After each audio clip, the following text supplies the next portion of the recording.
Wow, look at the cosplay, look at the cosplay, so cool. One day I'll have the dedication and time to make cosplay, but I don't know. I want people to do it with. I don't want to be all by myself, it's kind of sad. Yeah, this is just walking around with Leonie. The rambling kingdom of Leonie, welcome. You're used to this by now, aren't you? This is like video number 5. So, my name is Leonie, and welcome. I'm a little artist. I'm learning, and I love doodling. And this is day 2 of PAXAus. Welcome.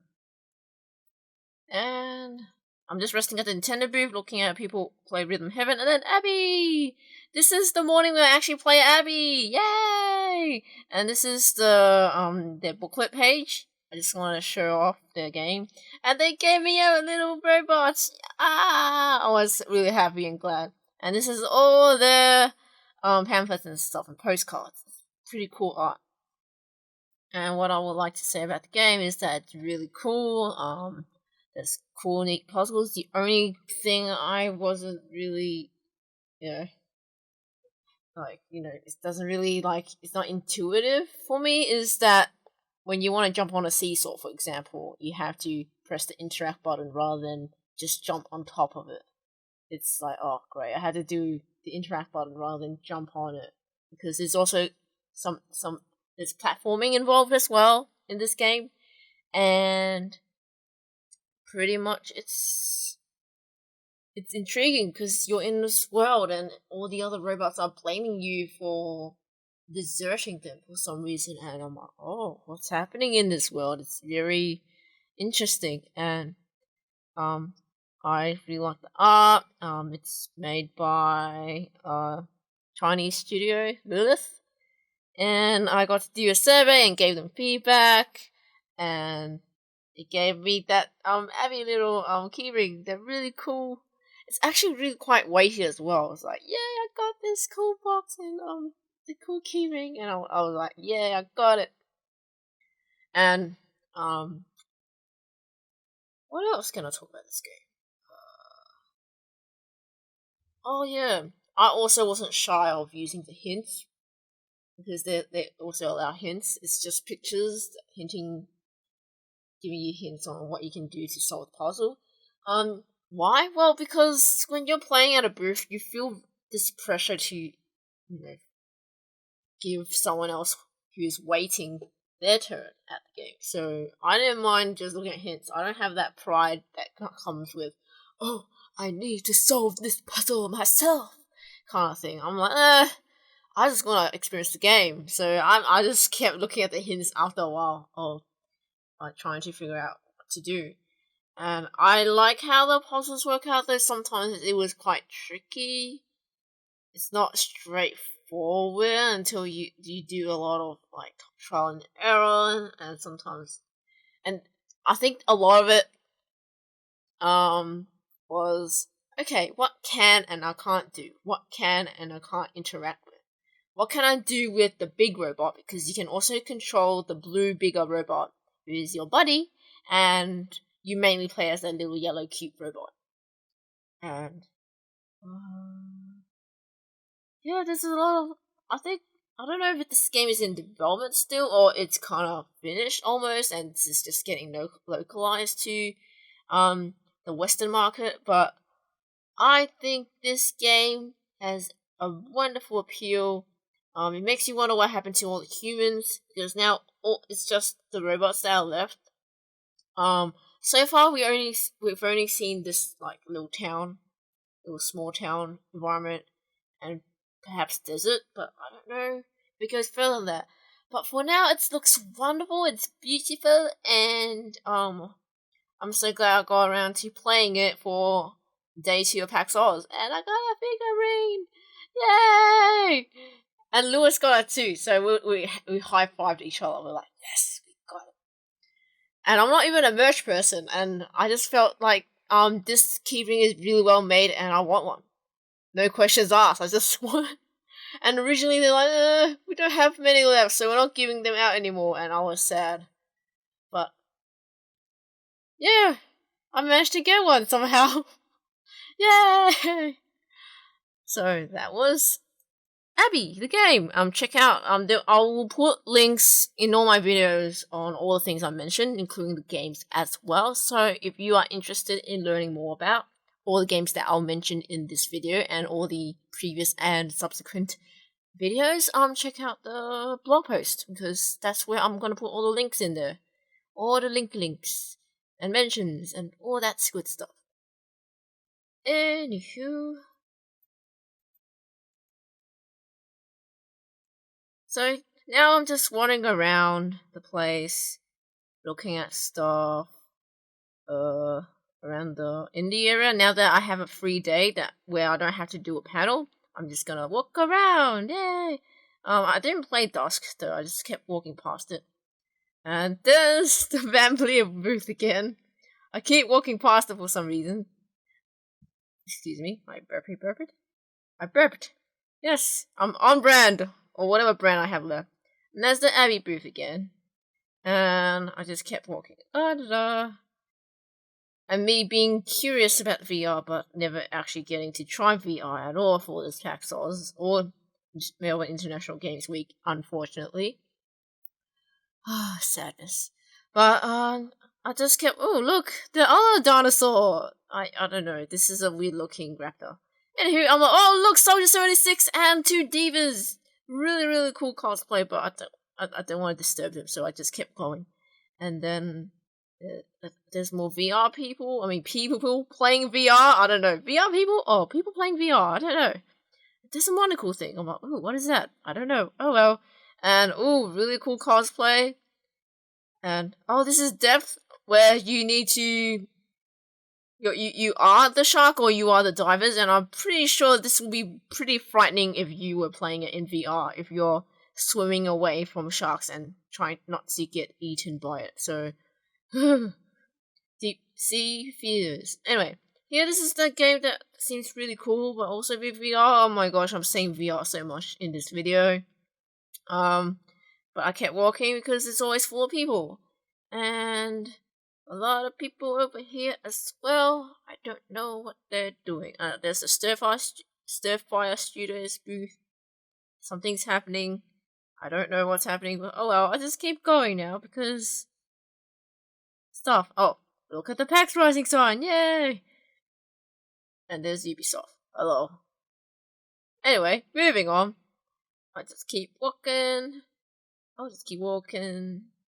And then I'm trying to peep through, but the screens are so bright, but that's the game. I didn't really catch the name of the game though. It's all so bright for me to read in this video. It's called...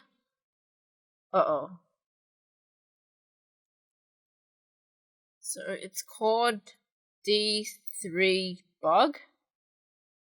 I wasn't sure, but I think that's what the name was. And I'm like, what do I do now? Don't know. Don't really know. But yeah, I kept walking around and looking around. And this is the Armello booth again. I keep walking past it because I'm a lost soul trying to figure out what to do now. And ooh, something's happening. But yeah, Saturday was really packed because a lot of families came out to play games with their families and kids and all that. So, and this is the Orwell booth, surprise attack.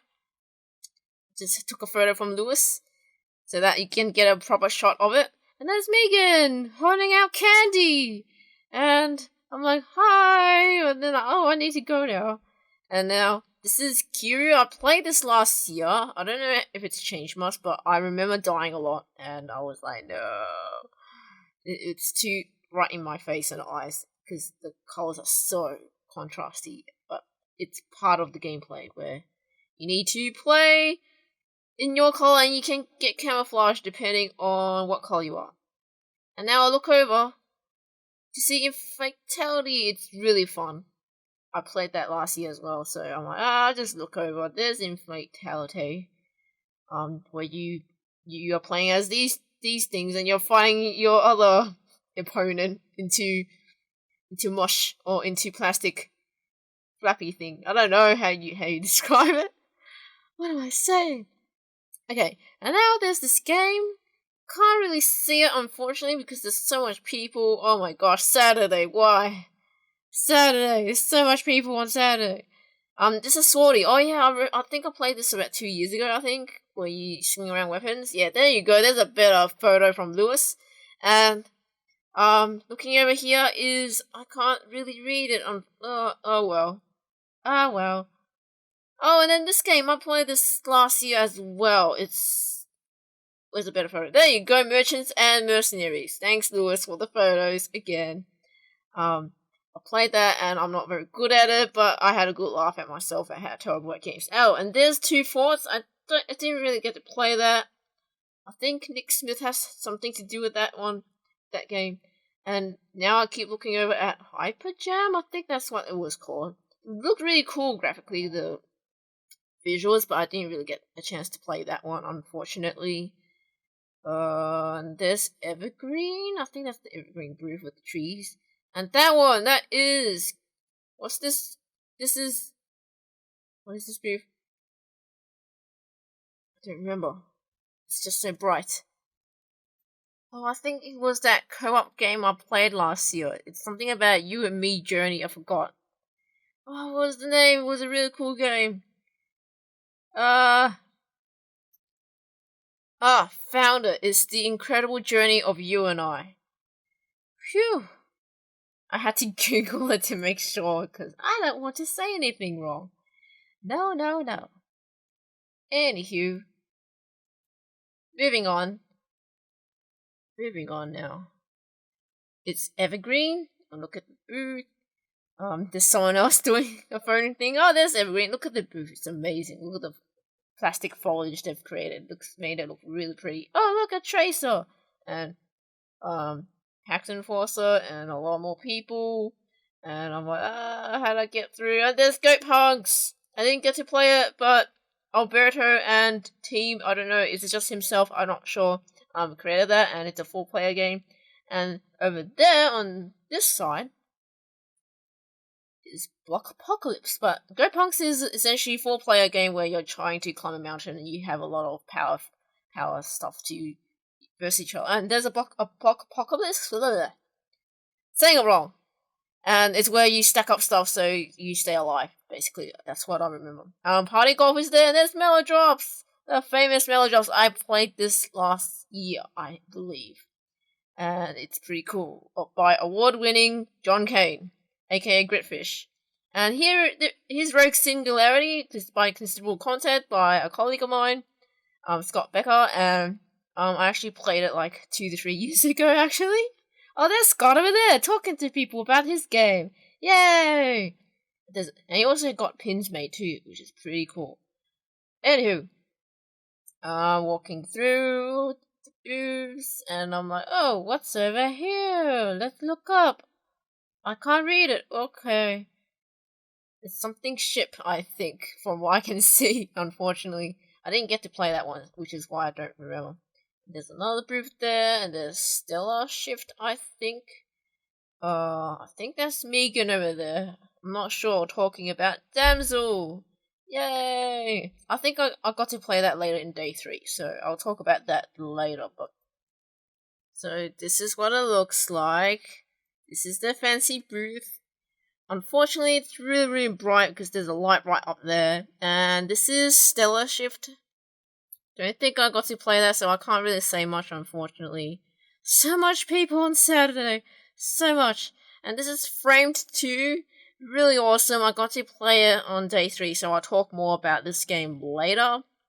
But this is the really cool booth, and I think that's Adrian over there talking about Frame 2. I'm starting to know people more, but it's just more like, hey, I recognize you, but I don't know you, so, there's the Hacknet booth. Yay! I don't think I got to meet Matt, though. I think that's him over there in the navy blue shirt. And I got to play this game on day 3 as well, so I'll talk more about it. And this is Lewis's photo with a better shot of the booth. So, yeah. So here I am, just like, okay, what am I doing? I don't know, there's so many people. What do I do? Okay, let's get out of here. There's a huge crowd. Keep moving. Let's just keep moving.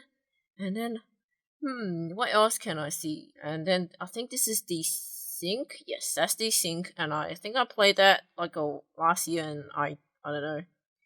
Not my cup of tea, unfortunately, but it looks really visually cool. And then, let's just keep walking. I can't really read that booth, unfortunately, and I just kept walking because I didn't really get to play it. I think this is Ticket to Earth, I think. I heard good things about it, but I haven't played it still, so I don't know. Just gonna keep walking around, and this game is awesome. This is where I actually started playing it, and I got some flyers from it. You can see the flyers I took photo of. And this is me waiting in line while this gentleman is playing first, because I'm gonna be next. I was waiting patiently for this game because Jason recommended it, that people should play it. Because when you play, you feel like you're really playing the guitar and you feel really into it and awesome and wonderful. And I'm like, yeah, this game is visually beautiful, and I am keen to see how it goes further into development. That is the so that was the Artful Escape of Francis Vendetti, where you get to try to find your creative it's an action adventure game where you try to find your own creative powers, identity, something. I don't know, it's just amazing. It's like, wow, it's a visual and auditory treat. I'm not saying English that well. I've been talking a lot in these videos. But yes, enough rambling about this game, this wonderful game by really cool and skilled people. But here is Armed with Wings, and I think I played that last year as well. That is the same Francis Vendetti booth again, and I'm like, oh, what am I doing? I don't know. There's this game as well. I think I heard a lot about it, but I didn't really get to play it, so I can't really talk much about that. Oh, and there's Quinoto. It's a game, and I played it on day 3, so I'll talk more about it then. And there's this game, The American Dream, where you do everything in VR with guns. And here's a better photo of it. Yay! Yeah, live your life with guns. So you have to do everything with guns. And you can see on the tiny screen that I could see because everyone's crowded around this booth all the time. Anyway, there's Mellow Shops again. Yay! There's people playing it. And I think that's John over there talking to people. And now there's the Township game over there, and there's a long line for it because it's VR. And here I am looking over at the Francis Vendetti booth again, and I'm like, okay, let's leave. And, a lot of people. I kind of felt like, okay, is there any point in waiting, because there's so much people. A lot of, people like talking about games, which is completely fine. It's just, oh no. What do? With all these people around you and having fun or lining up and talking. Anyway, so then there's this game. Oh, okay, bye. I'm moving again. And there's that game, which I can't really see because I'm moving again. And oh look, there's Harvest. I played this game. Yay! Look at the booth. It's pretty neat. I like how they've, themed it up. And this is the pamphlets I got from them. Thanks, Will. It's a really cute game. It's pretty fun because you're just, trying to not get killed by the moving tractor and not get killed while you're protecting your crops. That's my point of it. Thanks so much. And also that's where I got to, get help from Is Your Guy on getting my really, really old 6-year-old laptop fixed. So thank you. I haven't, at this moment in time of the recording, I haven't really cleaned out my fan yet, so I can't tell you if my laptop's working, but hey, I'll let you know. But thank you so much for being so kind. Anyway, that's Chroma Shift. And that booth over there, I can't really see, but I wanted to play that one, but I didn't get the time. And also because there's so much people waiting for it. Oh, there's Bramble Lash. There's Lewis's photo. Thank you, Lewis. I played that last year, and it's pretty fun with the Gold River people, which is why there's so much people waiting. Because it's multiplayer, where you can play against or co-op with other people. And then, oh, I can't see that booth. Oh well, let's keep moving. Yeah, the indie area is really big. Oh, and there's Pussy Pals. Yay, thanks Lewis for the photo. Better photo than I could, because I'm very short, as you can see. I'm midget-sized. I'm midget-sized. Oh, this game, I played it, I think, 2 years ago, One More Jump. I don't know how it's changed. I haven't played it recently, but just wanted to mention it. With Lewis's photo as well. And then I kept walking around, and there's a lot of people playing games, and I don't know what to do. Oh, there's that game. I'll talk about it in day 3 because I was watching my brother play that. And oh, okay, now we're moving about again. And I'm like, oh, look at this game. It's Defect. I played that, I don't know, last year, I think. Oh, okay, now I've moved on. And I'm looking at, oh, a table. Oh no, here. Oh, Mini Metro. I wanted to play this game, but I couldn't. And apparently it's really good. And I'm like, oh.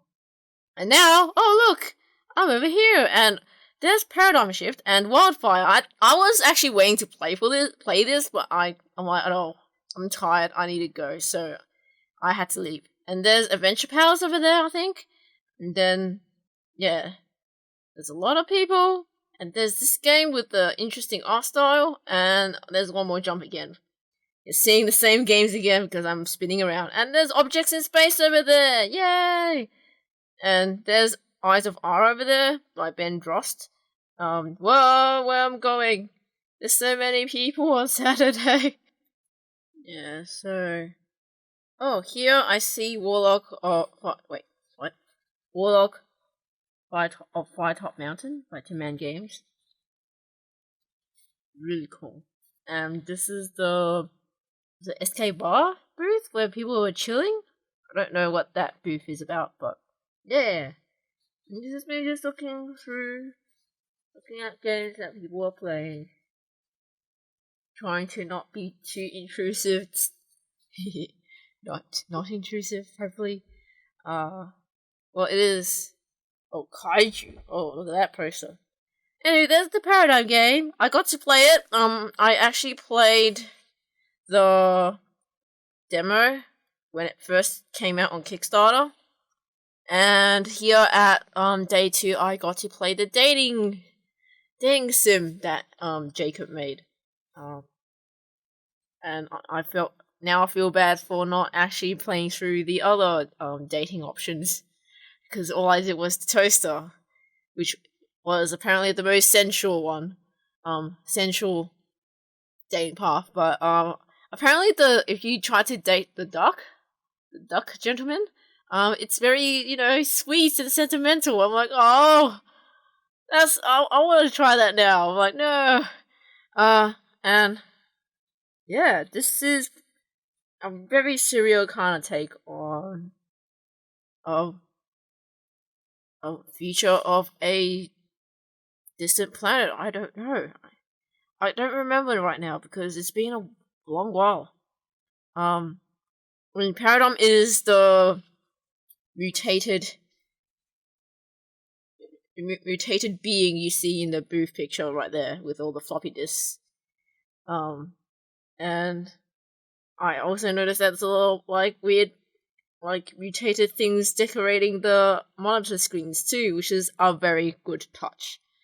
Yeah, this point-and-click adventure is really interesting. The visuals are wonderful. It suits completely to what the game is going for, and I look forward to seeing it finished because this is, in terms of point-and-click, I'm more of a watch other people play through it, if I'm going to be honest, because usually I don't have the time to play all the games. There's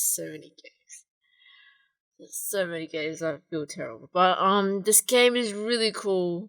I'm really keen to see how the whole game plays out, and I'll find out the story about Paradigm. I really want to know. I mean, at the time of this recording, Jacob is working hard on finishing this game. So yeah, congrats that he has a booth. He's getting his game out there, and yeah, it's very inspiring, I think. So that's Paradigm. Yay! Anywho, now I keep looking around. There's the Paradigm booth again. Oh, there's Jacob over there. And I just this is also where I got to play Objects in Space, and I saw Jennifer there, or Jenny, I don't know how to call you. And there's Lee on the left-hand side over there. I actually got to chat with him in person a bit, because he wanted to know what I thought of his game. And it's really cool because you get to like press actual buttons and pretend you're in control of a ship. It's got things that light up and everything, and this is a small glimpse of the screen. And I kind of got walked through tutorial wise through the game because I was like just following instructions. And it was pretty neat. You get to turn a key. But what ended up happening is that Matt, I think his name was Matt, helped me like figure out how to play the game. So yeah. Anywho, and I was saying to Lee that I was glad to get an experience of the game because I'm like, oh my gosh, I'm controlling a ship. This is so cool. But I'm like, it will be like stress central for me. And I don't really think that's my cup of tea because you have to worry about, oh no, am I going to get attacked?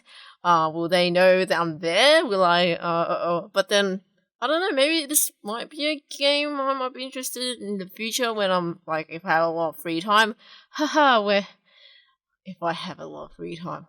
I don't know if that happens. It's more about making time and you just have to prioritize with life, I guess. But, I digress. It was fun. I'm glad I got to try. Objects in Space is really cool. I like how everything lights up, and yeah, thank you for letting me play your game. Anywho, here I am, looking at an artist painting out marketing images for Dishonored 2. It's pretty neat, but then, he's really busy, but I was like, ooh, look at the art. Ooh, look at the art. And I'm outside of the expo hall, and this is out here, and I think this is probably Cosplay Central. I don't know. I'm like, ooh, look at the book, and ooh, look at the heart over there. There's a sword/dagger thing, I think?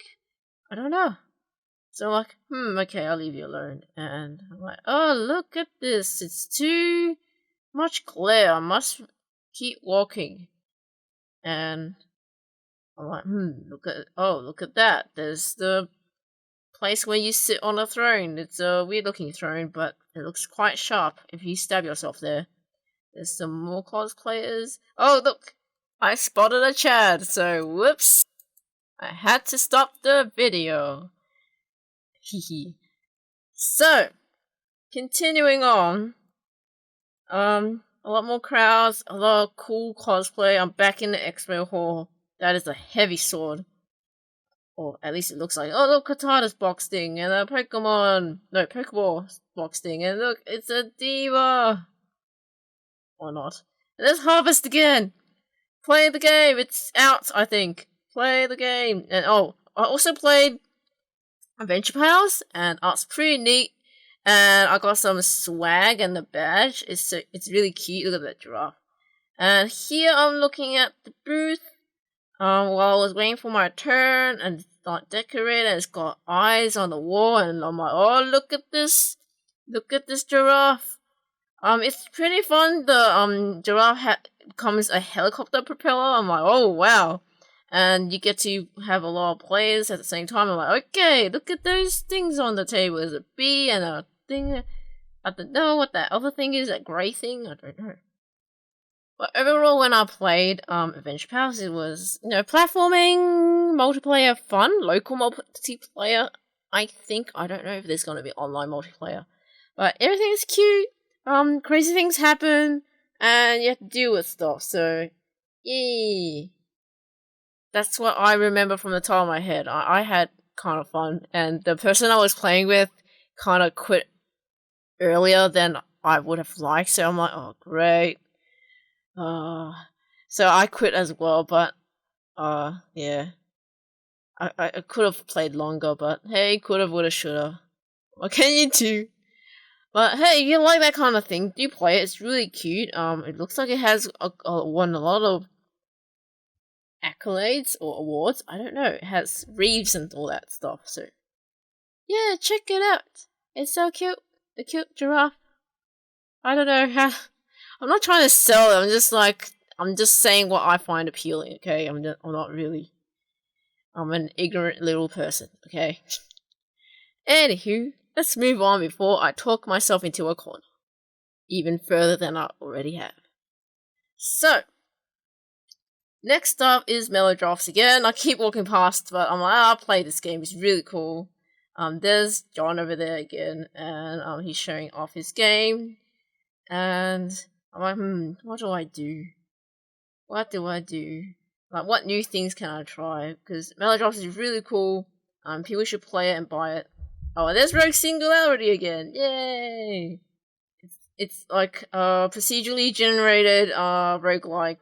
Wait, is it roguelike? No, it's not roguelike. I keep saying roguelike. Why? Anywho, so I'm just gonna keep moving about slowly. And oh, this is the paper folding game that I managed to play. Except someone actually she actually helped me play it because I had a tissue wrapped around my finger because I cut myself somehow. But it's pretty neat. The art's really pretty. It's called Quinoto. Not sure I'm not saying right, so that's just a shout out. And then I keep looking over at the American Dream, and I'm like, oh, look at all the cosplayers. And I'm like, let's go in this area of the building of the convention and exhibition center. I'm like, wow, look at all these people cosplaying. And then I'm slowly approaching to the Just Dance stage, the little stage, and then I witnessed this number where they were dancing to a song from Queen. And I'll just let you watch what's happening now.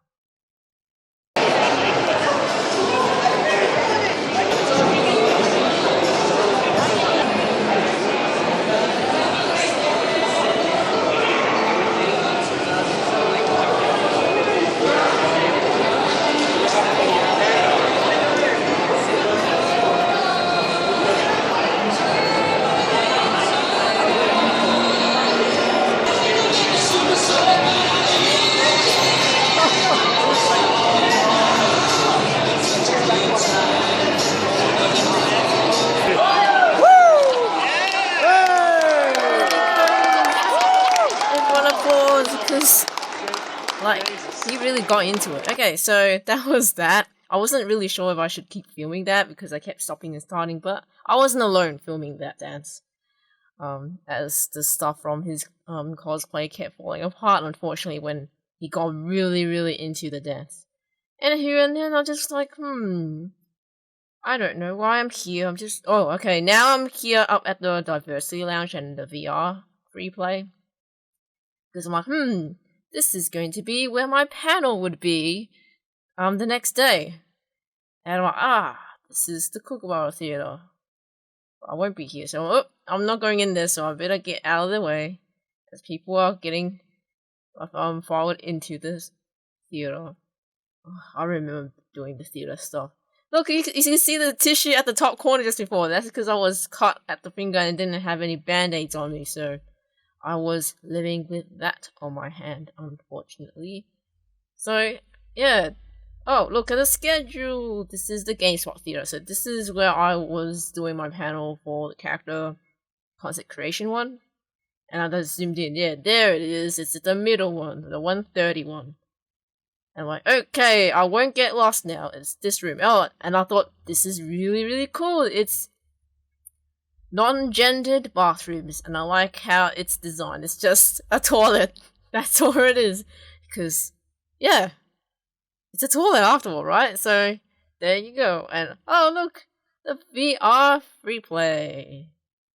And there's my tissue thing that I had on my finger again sticking out. Apologies for that. And obviously I'm just watching other people play VR rather than actually playing VR myself because I know that the lines are probably very long. And I'm like, wow, got all this cool stuff. I'll try it one day, just not not not not this time I guess. Oh, and that's the Vive VR. I don't know what they're doing over there. I'm just, strolling through, looking at all the banners. Heard a lot about Earthlight. Apparently it's really cool, but I don't know. Because I haven't played it. And I haven't, tried VR for many years, as I've told you, so it's changed probably by now. And look at this line. There's something to do with green screen because he's getting filmed into the game or something. I don't know what's happening in this scenario over here, but maybe you can tell me. But I didn't know at the time. I was just looking through and trying to not get people's way, and I'm like, oh look, it's the Vive, and she's clearly looking like she's gonna topple over. And I'm like, oh, okay. And then I'm like, okay, this is the green screen thing, and I'm like, wait a minute, that's his back, I think. Yes, that's he's in the game apparently, and I don't know what he's doing with weapons. He's fumbling around. I don't know what's. Oh, is the weapon actually going through its body? Looks like it. I don't know what's happening. It looks really awkward on the screen. He looked completely fine in real life over there. I'm like, what is this? It's the Diversity Lounge. Ta-da! Okay, let's go in. And I'm like, wait a minute, look at this blackboard. Or chalkboard, or whatever you like to call it. That's really nice chalkboard writing. And I'm like, okay, there's a lot of people in there. But it's pretty chill. I'm like, should I go in? Okay, let's just go in. And I'm like, wow, look at all the people. All the people. And I think that's Caitlin over there and Rose. And I don't think I know everyone here, so if I don't call you out, it's because I don't recognize you. And that's Kalonica over there at the table of She Makes Games table, if I remember correctly. And people talking, I don't know what's going on. Minus 18, I think. I don't know, there's a lot of beanbags, which is people just, go to sleep and have some rest because PAX is really exhausting. And along that that wall on the left-hand side over there, that's where people play games. Just to chill without people trying to, wait in line and waiting for you to finish playing the game so they can get their turn. It's just a place we can just play. This is a diversity lounge. I think that was Charlie over there. Hello? I didn't say hello because I'm just walking around by myself and just, exploring the diversity lounge. I'm like, ooh, what is this? Games are happening. Video games. Yes, this is what I do. And I'm like, oh, hello, people I just met on this table. Some of you just jumped forward in time. And I'm like, oh no, it's kind of blurry. And there's Caitlin again. And I'm like, okay, what am I doing? I'll just spin around. Oh, and also at this point, the very, very gracious Lauren managed to source out a band-aid for my finger, which I'm hugely grateful for. Because I actually just, because all I had was a piece of tissue wrapped around my finger and it prevented me from shaking people's hands because I had this silly thing on my finger. I was like, it looked really silly. And I'm like, yay, she gave me a blue band-aid. And I learned that, hey, blue band-aids are for people who work in the food preparation industry, the hospitality industry, so that if the band-aid falls off, it's not going to camouflage into the food. And I'm thinking, oh, I didn't know that because I just use any plain band-aid. So, oh. Anywho, moving on, that was the Diversity Lounge.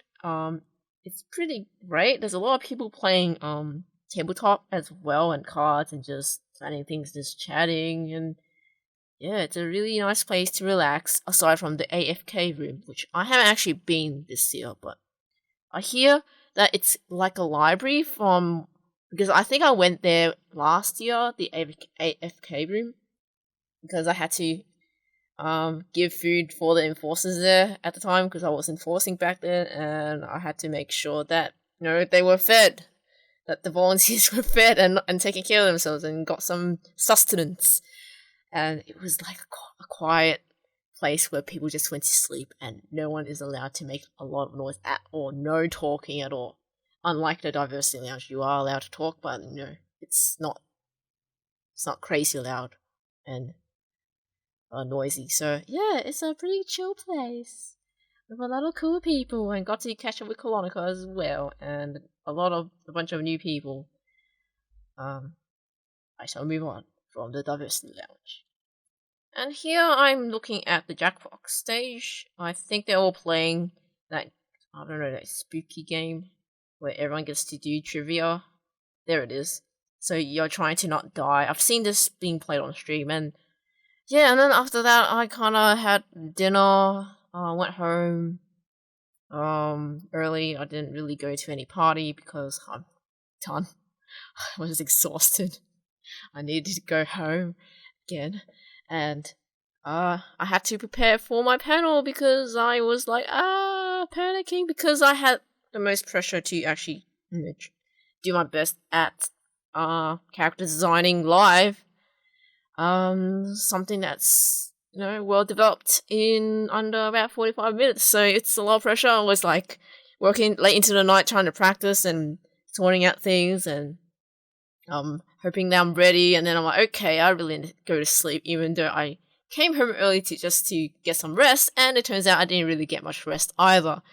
I didn't even get much sleep, unfortunately, but hey, that was PAXAus Day 2. Thank you so much for watching this super long video, because a lot of things happened and a lot of footage was taken because I was going all over the place, and also because it was Saturday and I had no panels on. I can explore things. Yay!